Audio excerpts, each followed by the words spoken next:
Jesus Cristo é uma figura central nas tradições cristãs e é o Filho de Deus pelos seguidores do cristianismo. Ele é reconhecido como o Messias, o Salvador e a encarnação de Deus na Terra. De acordo com os relatos bíblicos, Jesus nasceu em Belém, aproximadamente no início do primeiro século, e viveu na região da Palestina. Os evangelhos do Novo Testamento da Bíblia, como Mateus, Marcos, Lucas e João, narram a vida, os ensinamentos e os milagres atribuídos a Jesus. Ele é conhecido por suas parábolas, sermões e pelo estabelecimento dos fundamentos éticos e morais do cristianismo.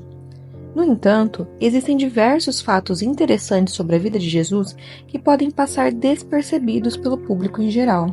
Conheça então 25 fatos surpreendentes sobre Jesus que possivelmente você não conhece. Fato número 1.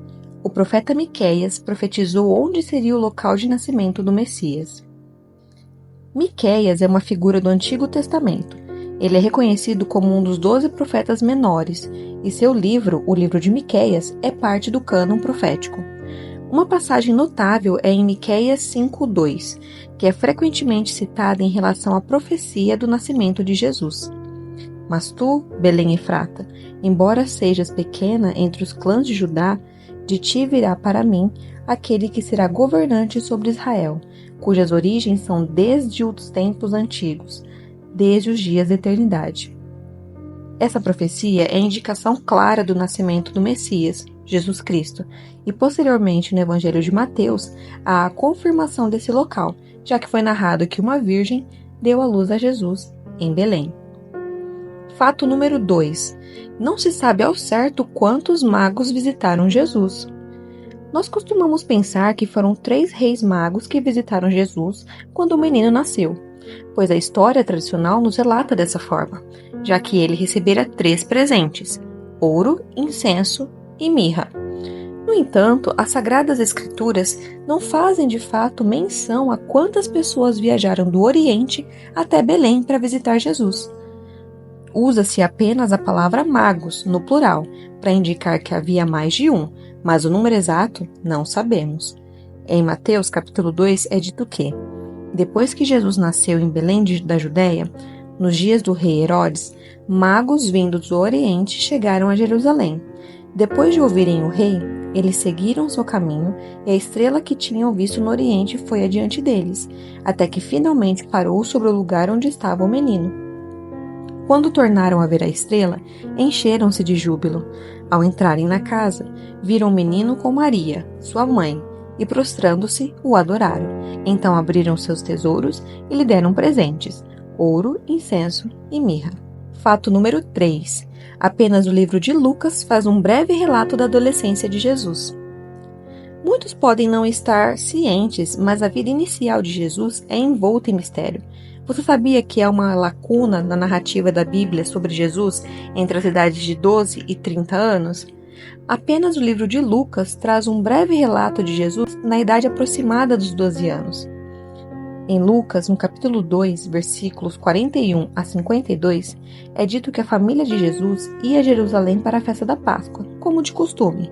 Após a celebração, quando seus pais, Maria e José, começaram a retornar para casa, eles perceberam que Jesus não estava com o grupo. Preocupados, voltaram a Jerusalém em busca dele. Após 3 dias de busca, encontraram Jesus no templo, discutindo com os mestres da lei. Ele estava ouvindo e fazendo perguntas, demonstrando uma compreensão notável das Escrituras. De acordo com Lucas capítulo 2, versículo 48 e 49, quando seus pais o viram, ficaram perplexos. Sua mãe lhe disse: Filho, por que você nos fez isto? Seu pai e eu estávamos aflitos à sua procura. Ele perguntou: Por que vocês estavam me procurando? Não sabiam que eu devia estar na casa de meu pai?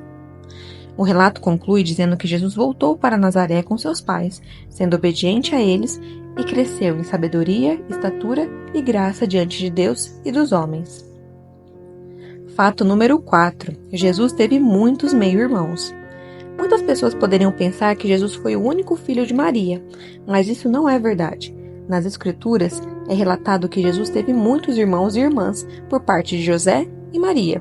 Em Mateus 12, 46, nos é dito que falava ainda Jesus à multidão, quando sua mãe e seus irmãos chegaram do lado de fora, querendo falar com ele. Alguém lhe disse: tua mãe e teus irmãos estão lá fora e querem falar contigo. Em outra passagem, Mateus menciona os nomes de alguns dos irmãos de Jesus. Chegando à sua cidade, começou a ensinar o povo na sinagoga.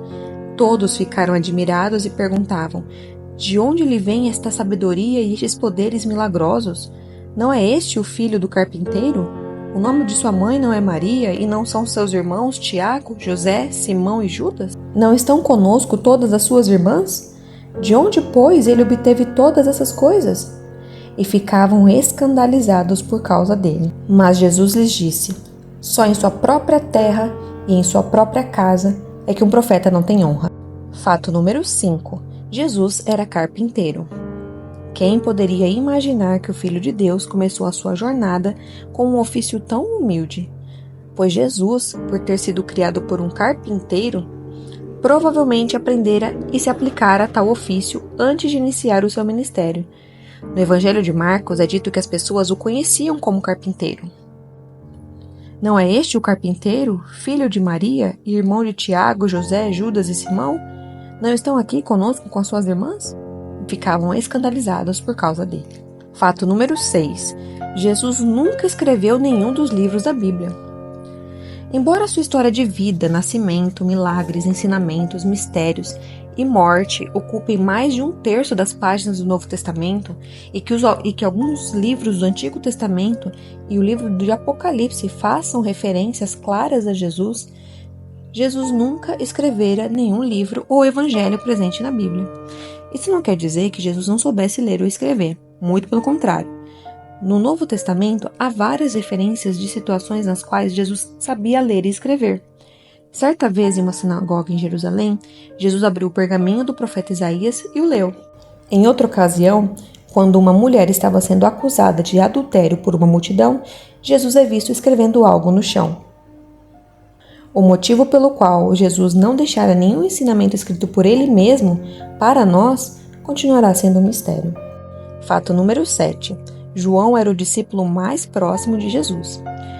João era filho de Zebedeu e irmão de Tiago, ambos pescadores. Ele e seu irmão foram chamados por Jesus para segui-lo e se tornarem pescadores de homens. João estava presente em vários momentos importantes na vida de Jesus, incluindo a última ceia, a crucificação e a ressurreição. Agora, como podemos ter certeza de que João era de fato o discípulo mais próximo de Jesus? Alguns fatos podem comprovar tal afirmação. O primeiro deles era que Jesus, quando estava na cruz, pediu que João cuidasse de Maria como se ela fosse sua mãe e ele seu filho, o que demonstra a confiança que Jesus tinha em João. Outro fato era que João se referia a si mesmo como o discípulo a quem Jesus amava, fazendo uma clara referência que, dentre os 12 discípulos, João era de fato o mais próximo de Jesus. João também estava sentado ao lado de Jesus na última ceia, e foi ele quem perguntou a Jesus quem iria traí-lo, e Jesus lhe revelou que seria Judas Iscariotes. João também alcançou a graça e misericórdia do Senhor ao ser o último dos 12 discípulos a morrer, e pelo que se sabe, ele não teve uma morte violenta ou trágica como os demais discípulos. Em sua velhice, ele escreveu seus evangelhos e teve a revelação dos tempos do fim, sendo autor do livro de Apocalipse. Fato número 8. Jesus falava aramaico e outras línguas. É certo de que Jesus falava aramaico, uma língua muito próxima ao hebraico, já que este era o primeiro idioma falado pelos judeus na Palestina do primeiro século. Ele provavelmente estudou a Torá em hebraico como todos os judeus. E podemos afirmar também que ele falava grego, já que há uma passagem em que ele conversa com o centurião romano e Pilatos. E embora os romanos falassem latim, eles costumavam conversar com judeus em grego, o que nos dá uma pista de que Jesus também soubesse falar grego ou latim, ou os dois. Fato número 9. Não há registros históricos sobre a aparência de Jesus.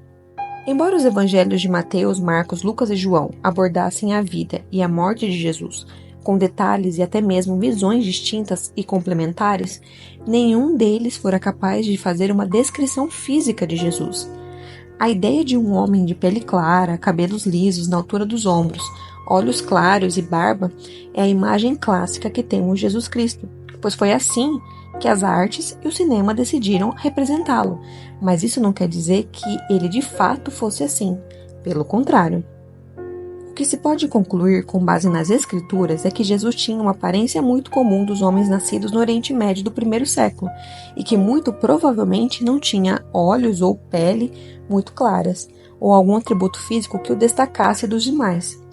Em Isaías 53:2 é dito que ele cresceu diante dele como um broto tenro e como uma raiz saída de uma terra seca.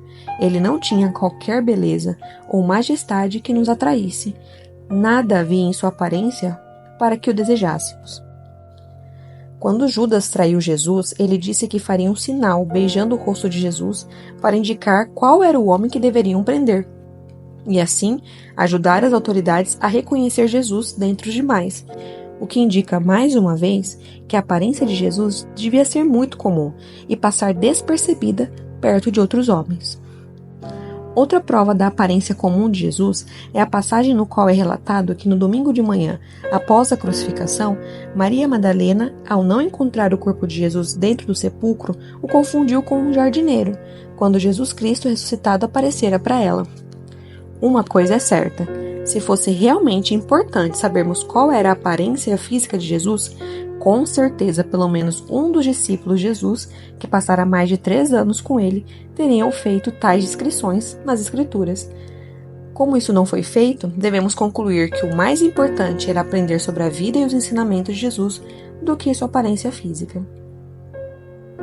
Fato número 10. Jesus era uma pessoa emotiva. Mesmo que em muitos filmes ou obras de arte representem um Jesus frio e sem emoção, a verdade era que Jesus frequentemente demonstrava emoção, e nos evangelhos Jesus é descrito como um salvador emotivo. Em Mateus 21, do 12 ao 30, é descrito que Jesus se revoltou ao ver que o templo havia se tornado um grande mercado, expulsou todos que estavam comprando e vendendo, derrubou mesas e se exaltou muito. Depois, mais adiante, quando estava com fome, Jesus foi até uma figueira para buscar frutos, e não encontrando, amaldiçoou a figueira, ordenando que ela nunca mais desse frutos. Jesus era muito preocupado com o estado espiritual das pessoas e, de forma caridosa, carinhosa e enérgica, realizava suas pregações, sermões e ensinamentos ao povo, mostrando a emoção que ele sentia e passava para as pessoas. Fato número 11. Apenas Jesus e mais 2 profetas bíblicos jejuaram por 40 dias. Apenas 3 pessoas são descritas na Bíblia por terem jejuado por 40 dias: Moisés, Elias e Jesus. O tempo que uma pessoa pode ficar sem comer varia, dependendo de vários fatores, incluindo sua saúde geral, reservas de gordura e hidratação. No entanto, em condições normais, um adulto saudável pode sobreviver sem comida por cerca de 3 semanas, desde que tenha acesso à água. Sem beber água, o tempo de sobrevivência é significativamente reduzido. Uma pessoa saudável pode sobreviver sem água por cerca de 3 a 5 dias, dependendo das condições ambientais e da saúde individual. A desidratação ocorre muito mais rapidamente do que a inanição e pode levar a complicações graves, incluindo danos aos órgãos vitais e até mesmo a morte. Após 40 dias de jejum completo, Jesus começou a sentir fome, e ali no deserto, de acordo com Mateus 4, do 1 ao 11, ele foi tentado pelo diabo. Então Jesus foi levado pelo Espírito ao deserto, para ser tentado pelo diabo. Depois de jejuar 40 dias e 40 noites, teve fome. O tentador aproximou-se dele e disse: "Se és o Filho de Deus, manda que essas pedras se transformem em pães." Jesus respondeu: "Está escrito, nem só de pão viverá o homem, mas de toda palavra que procede da boca de Deus." Então o diabo o levou à cidade santa, colocou-o na parte mais alta do templo e lhe disse: "Se és o Filho de Deus, joga-te daqui para baixo, pois está escrito, ele dará ordens a seus anjos a seu respeito, e com as mãos eles o segurarão, para que você não tropece em alguma pedra." Jesus lhe respondeu: "Também está escrito, não ponha à prova o Senhor seu Deus." Depois o diabo o levou a um monte muito alto e mostrou-lhe todos os reinos do mundo e o seu esplendor. E disse-lhe: "Tudo isso te darei se te prostrares e me adorares." Jesus lhe respondeu: retire-se, Satanás, pois está escrito: adore o Senhor, o seu Deus, e só a ele preste culto. Então o diabo o deixou, e os anjos vieram e o serviram. Fato número 12. Jesus preferia estar sozinho para orar, meditar e recarregar as energias. Jesus frequentemente buscava momentos de solidão para orar, meditar e renovar suas energias espirituais. Ele valorizava o tempo sozinho com Deus para se conectar em intimidade com o Pai e receber orientação e força para o seu ministério terreno. Por exemplo, os evangelhos frequentemente descrevem Jesus retirando-se para lugares isolados, como montanhas, desertos ou jardins, a fim de orar e buscar a presença de Deus.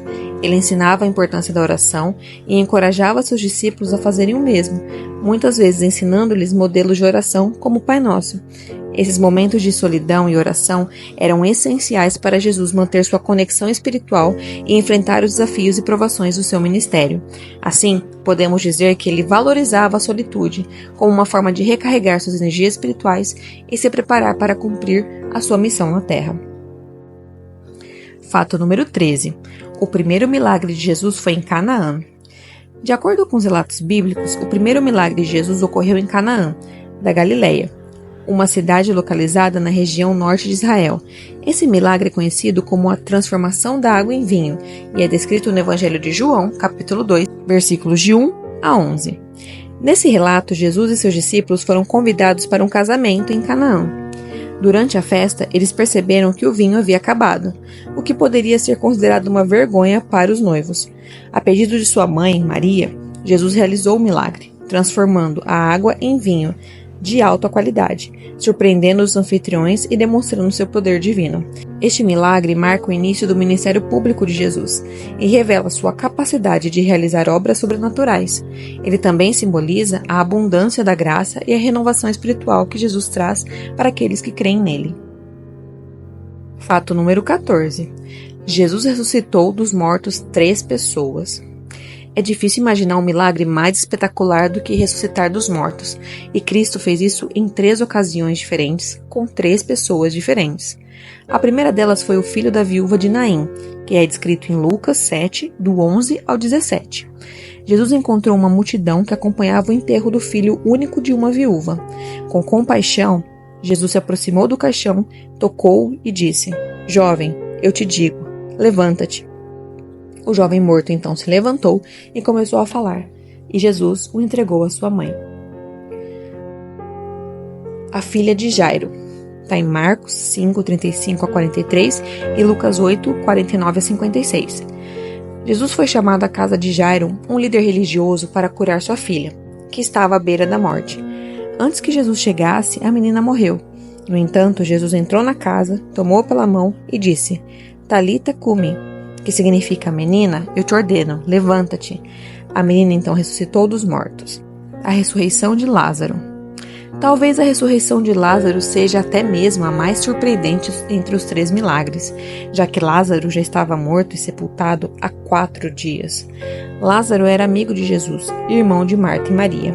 Quando Jesus chegou à cidade de Betânia, Jesus pediu para que a pedra que fechava o túmulo fosse removida e clamou em voz alta: "Lázaro, vem para fora." Surpreendentemente, Lázaro ressuscitou e saiu do túmulo ainda envolto em lençóis. Fato número 15. Deus falou com Jesus de forma audível 3 vezes. Existem 3 momentos no Novo Testamento em que Deus Pai se comunica com Jesus em alto e bom som, sendo audível para outras pessoas também. A primeira vez, Deus falou com Jesus após o seu batismo. Em Mateus 3, 16 ao 17, diz: "Assim que Jesus foi batizado, saiu da água. Naquele momento, o céu se abriu e ele viu o Espírito de Deus descendo como pomba e pousando sobre ele. Então uma voz dos céus disse: Este é o meu filho amado, de quem me agrado." A segunda vez foi quando Deus falou com Jesus durante a transfiguração. Em Mateus 17, do 5 ao 6, nos é revelado que, enquanto ele ainda estava falando, uma nuvem resplandecente o envolveu, e dela saiu uma voz que dizia: "Este é meu filho amado, a quem me agrado. Ouçam-no." Ouvindo isso, os discípulos prostraram-se com o rosto em terra e ficaram aterrorizados. A terceira vez que Deus falou com Jesus foi antes da crucificação. "Agora meu coração está perturbado, e o que direi? Pai, salva-me desta hora? Não, eu vim exatamente para isto, para esta hora. Pai, glorifica o teu nome. Então veio uma voz do céu, eu já glorifiquei, e o glorificarei novamente. A multidão que ali estava e a ouviu, disse que tinha trovejado. Outros disseram que um anjo lhe tinha falado. Jesus disse, esta voz veio por causa de vocês, e não por minha causa. Fato número 16. João Batista era primo de segundo grau de Jesus. O Evangelho de Lucas sugere que suas mães, Maria e Isabel, eram parentes. Em Lucas 1,36, o anjo Gabriel diz a Maria sobre a gravidez de Isabel, que estava além da idade fértil, e declara, também Isabel, tua parenta, concebeu um filho na sua velhice, e este é o 6º mês para aquela que era chamada estéril. O termo parenta pode indicar algum grau de parentesco entre Maria e Isabel. O mais comum e aceito é que elas eram primas, o que torna João Batista e Jesus primos de algum grau. Fato número 17. O número 40 aparece diversas vezes durante a vida e o ministério de Jesus. Na tradição bíblica, o número 40 muitas vezes é associado a períodos de provação, preparação, purificação e renovação espiritual. Aqui estão alguns exemplos de como o número 40 está presente na vida e no ministério de Jesus. 40 dias de tentação no deserto. Após ser batizado por João Batista, Jesus passou 40 dias no deserto, onde foi tentado por Satanás. Este período de provação no deserto é descrito nos evangelhos de Mateus, Marcos e Lucas. 40 dias de ensinamento após a ressurreição. Após a sua ressurreição, Jesus apareceu aos seus discípulos e ensinou sobre o reino de Deus durante um período de 40 dias, antes de ascender ao céu. Este período é mencionado no Evangelho de Lucas e nos Atos dos Apóstolos. 40 meses de ministério. Sabemos que o ministério de Jesus durou aproximadamente 3 anos e meio, o que resulta em aproximadamente 40 meses. Fato número 18. Apenas um milagre foi registrado simultaneamente nos 4 evangelhos. Mais de 40 milagres foram relatados nos evangelhos. Alguns aparecem mais de uma vez em um ou outro evangelho, mas apenas um milagre aparece nos 4 evangelhos de Mateus, Marcos, Lucas e João. O milagre da multiplicação dos pães e peixes para alimentar 5.000 pessoas. Neste contexto, os discípulos estavam preocupados, pois havia uma grande multidão que passara dias acompanhando os ensinamentos de Jesus. A maioria dessas pessoas estava passando fome e em situação de rua. Os discípulos se reuniram e pediram para que Jesus os mandasse embora, mas Jesus não fez isso. Em Lucas 9, do 13 ao 17, é dito que: ao fim da tarde, os 12 aproximaram-se dele e disseram: manda embora a multidão para que eles possam ir aos campos vizinhos e aos povoados e encontrem comida e pousada, porque aqui estamos em um lugar deserto. Ele, porém, respondeu: deem-lhes vocês algo para comer. Eles disseram: temos apenas 5 pães e 2 peixes, a menos que compremos alimento para toda essa multidão. Mas ele disse aos seus discípulos: façam-nos sentar-se em grupos de 50. E estavam ali cerca de 5.000 homens. Os discípulos assim fizeram, e todos se assentaram. Tomando os 5 pães e os 2 peixes, olhando para o céu, deu graças e os partiu. Em seguida, entregou-os aos discípulos para que os servissem ao povo. Todos comeram e ficaram satisfeitos, e os discípulos recolheram 12 cestos cheios de pedaços que sobraram. Fato número 19. Maria foi a única pessoa viva a testemunhar o nascimento e a morte de Jesus. Maria teve a graça e a misericórdia de Deus Pai para gerar e dar à luz ao Salvador, mas ao mesmo tempo foi a testemunha ocular do sofrimento de Cristo, sua crucificação e morte. Até mesmo neste momento de profunda agonia e dor, Jesus se preocupou com Maria, como nos é relatado em João 19, do 25 ao 27. Perto da cruz de Jesus estavam sua mãe, a irmã dela, Maria, mulher de Clopas, e Maria Madalena. Quando Jesus viu sua mãe ali e perto dela, o discípulo a quem ele amava, disse à sua mãe: aí está o seu filho. E ao discípulo: aí está a sua mãe.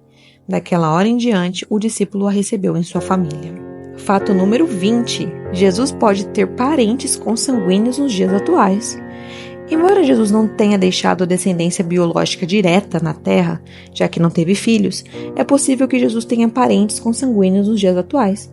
Considerando que Jesus viveu há mais de 2.000 anos e teve irmãos e irmãs que até foram citados em algumas passagens das Escrituras, é razoável supor que os descendentes destes meio-irmãos ainda possam existir nos dias de hoje.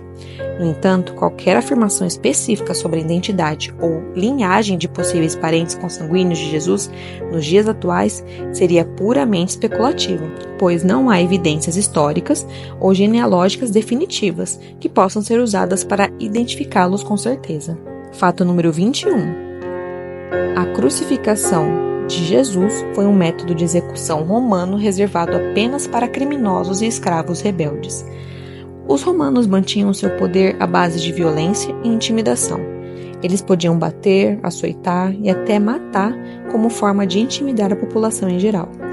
A crucificação era uma forma brutal de punição e servia como um aviso para os outros sobre as consequências de desafiar o poder romano.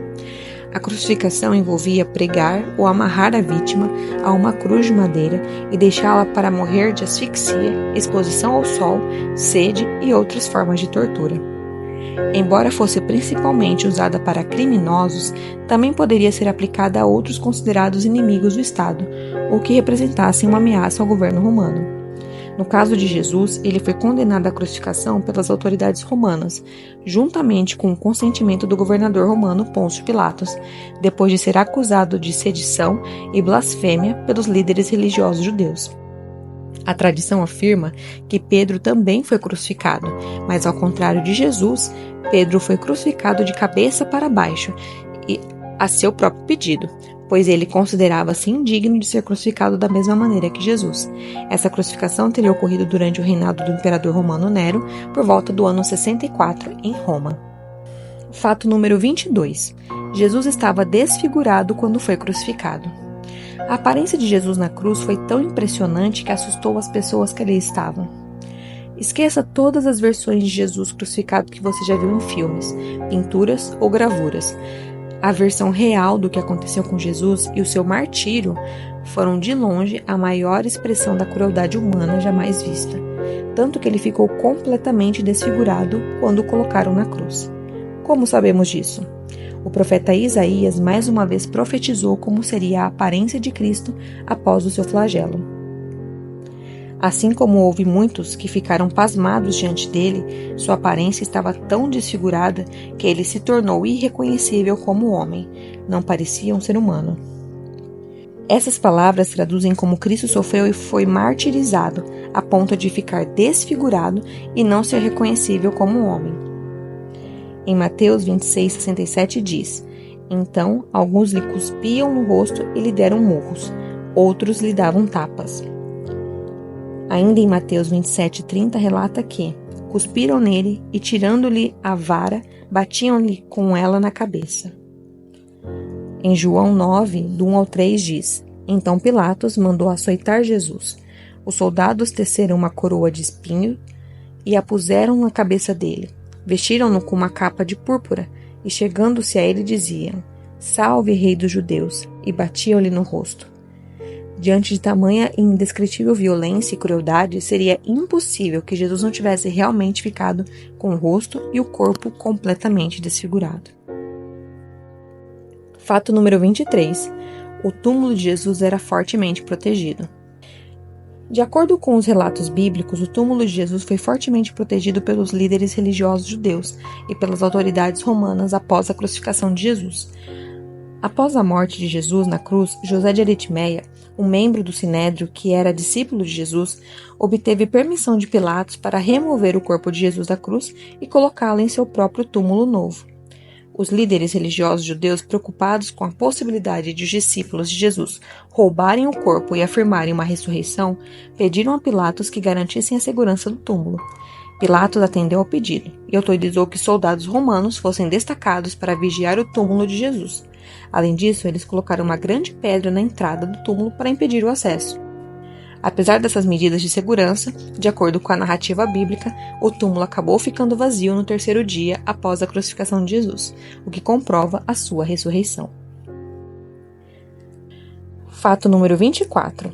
A ressurreição de Jesus foi física e ele fez várias aparições diferentes após a sua morte. As aparições de Jesus após a sua ressurreição incluem encontros com seus discípulos, como quando ele apareceu a Maria Madalena, perto do túmulo vazio, aos discípulos no caminho de Emaús e aos discípulos reunidos em uma sala. Ele também apareceu a Tomé, que inicialmente duvidava da ressurreição de Jesus até vê-lo pessoalmente e tocar suas feridas. Jesus também aparecera para Paulo na estrada a caminho de Damasco, o que foi o ponto crucial para a conversão dele. Essas aparições foram descritas nos Evangelhos e em outras escrituras do Novo Testamento, e cada uma delas serviu para fortalecer a fé dos seguidores de Jesus e confirmar a realidade de sua ressurreição.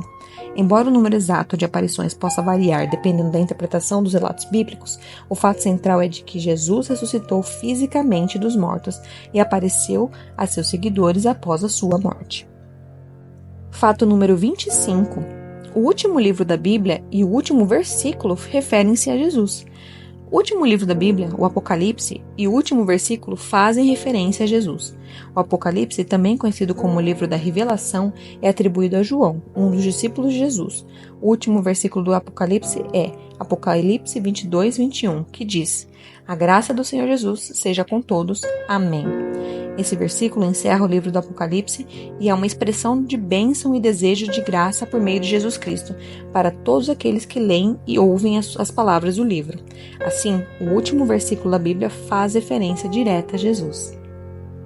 Se você quiser conhecer mais fatos interessantes sobre Jesus, deixa aí nos comentários. Não se esqueça de curtir, compartilhar e se inscrever no canal. Isso ajuda a gente a produzir sempre mais conteúdos bíblicos interessantes para o seu conhecimento e crescimento espiritual. Até o próximo vídeo!